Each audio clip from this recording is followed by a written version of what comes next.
As a real estate agent, we have to navigate many relationships and personalities. Today, I get to take you behind the scenes of one of my favorite first memories of building relationship in our neighborhood. Come along with me as you hear the story of one of my favorite clients.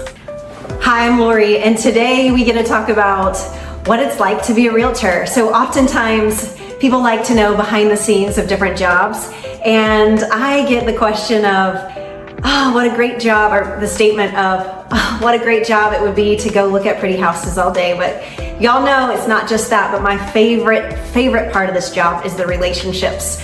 So today I thought I would talk to y'all about some of my favorite and most memorable clients. The first client that comes to mind is one of my sweet friends in the neighborhood. We lovingly call her Miss Anita, but let me tell you about our journey.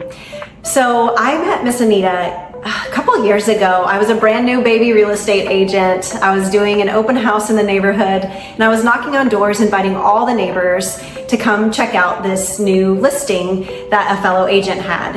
And when I was knocking on doors, not many people answered, but Miss Anita answered the door, and I could tell she wasn't feeling great. So I paused and said, I'm here about an open house, but I want to make sure that you're doing okay. She said, I'm fine. I have a cleaning lady here. It's just my blood pressure. And I said, are you sure? My husband's a paramedic. We live in the neighborhood. I could have him come check you out. And she said, no, I'm fine. I just need to get some rest. But I maintained contact with Miss Anita. She was fine. The next day she was feeling better. And most neighborhoods have this. Our neighborhood has a Facebook page, and so I friended her from the neighborhood Facebook page. And I just followed along through the social media piece of our lives. And one day I saw that she ended up in the hospital. So I reached out to her. I had her phone number at this point, and I said, Miss Anita, are you okay? Can we help you with anything? I saw that you were in the hospital.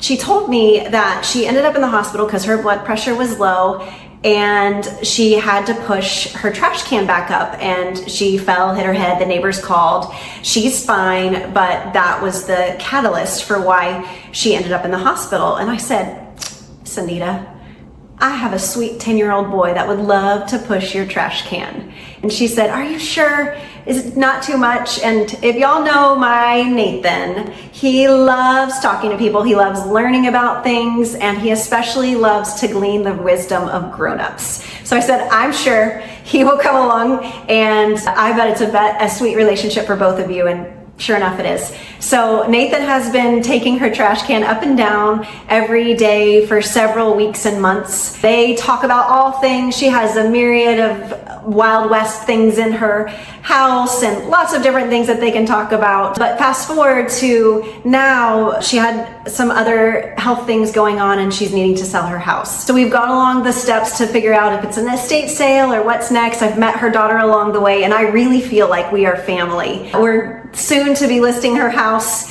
so that she can move in with family and get the help that she needs. But I promise you, she is a part of our family. My son is always asking, can I go see Miss Anita? And she says, hey, send Nathan this way. I have some candy or some cookies for him. So the sweetest relationship that I have received, that our whole family has just gained just because of me knocking on some doors, which is not easy, y'all. Just by knocking on some doors to invite people to an open house.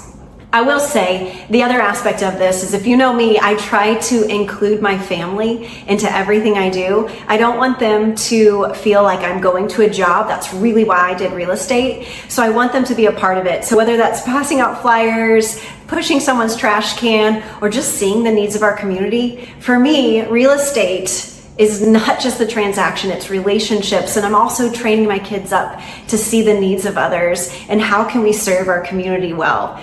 So that's my story today for one of my most memorable clients. There's plenty more for me to share, but I'm curious, is there something that you're interested in knowing about behind the scenes as an agent? Or, I know the relationships and the questions I might want to answer, but I'd love to hear from you. Click the link below and I'll answer any questions that you might have about the journey, your goals, or real estate in general. And also, don't forget to find me on Instagram. Instagram is the place where I talk more about my family, my community, real estate, and just get a behind the scenes of what we're doing in life. Have a great day. See you next time.